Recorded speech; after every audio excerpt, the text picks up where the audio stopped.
हरे कृष्ण दंडवत सबाई के राधे राधे। तो आज के हे भाद्र मासेर 2 तारीख 19 आगस्ट मंगलवार। आज के भाद्र मासेर कृष्णपक्षे एकादशी अन्नदा एकादशी व्रत। आज के अन्नदा एकादशी व्रत उपवास। तो आशा करी आपनारा सबाई सकाले ब्रह्म मुहूर्ते घुमेर थेके उठे प्रातः कार्य समर्पण करे भगवानेर मंगला जागरण दिए मंगल आरती सेरे तुलसी परिक्रमा सेरे निয়েছেন। तो आज के जेहेतु एकादशी उपवास और एकादशी व्रत आज के ताहले सबारই सकलेरই कर्तव्य एकादशीर दिन एकादशीर व्रत माहात्म्य कथाटा श्रवण करार। तो आज के जेहेतु अन्नदा एकादशी ताई एकादशीर व्रत माहात्म्य कथाटा श्रवण करे नेওয়া যাক। अन्नदा एकादशी।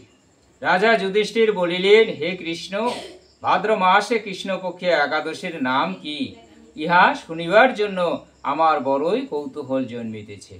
तदुत्तरे श्रीकृष्ण बलिलेन, हे राजन, आमी सविस्तारे वर्णन करितेछि, आपनि एकाग्र चित्ते ताहा श्रवण करुन।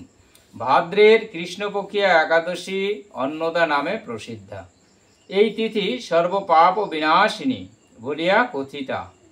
যিনি ঋষিকেশের অর্চনপূর্বক এই ব্রত পালন করেন তিনি সর্বপাপ মুক্ত হন।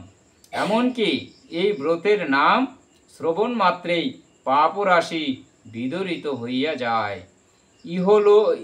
ইহ পরলোক মঙ্গলের জন্য ইহার ন্যায় श्रेष्ठतर व्रत दृष्ट হয় না। এই ব্রত প্রসঙ্গে পুরাতন এক কাহিনী বলিতেছি। পুরাকালে হরিশ্চন্দ্র নামে একনিষ্ঠ সত্যসন্ধ রাজ চক্রবর্তী এক নরপতি ছিলেন। পূর্বজন্মের কর্মফলে তিনি রাজ্যভ্রষ্ট হইয়া পথে পথে গমন করিতে লাগিলেন। কালক্রমে গ্রহ বৈগুণ্যে তাহার স্ত্রী পুত্রকে পর্যন্ত বিক্রয় করিতে হইয়াছিল। অধিকন্ত তিনি পরিশেষে আত্মবিকৃত হইয়া চণ্ডালের দাসত্ব পর্যন্ত করিতে বাধ্য হইয়াছিলেন। সেই পুণ্যবান নৃপশ্রেষ্ঠ রাজ্যচ্যুত হইলেও সত্যপথ পরিত্যাগ করেন নাই।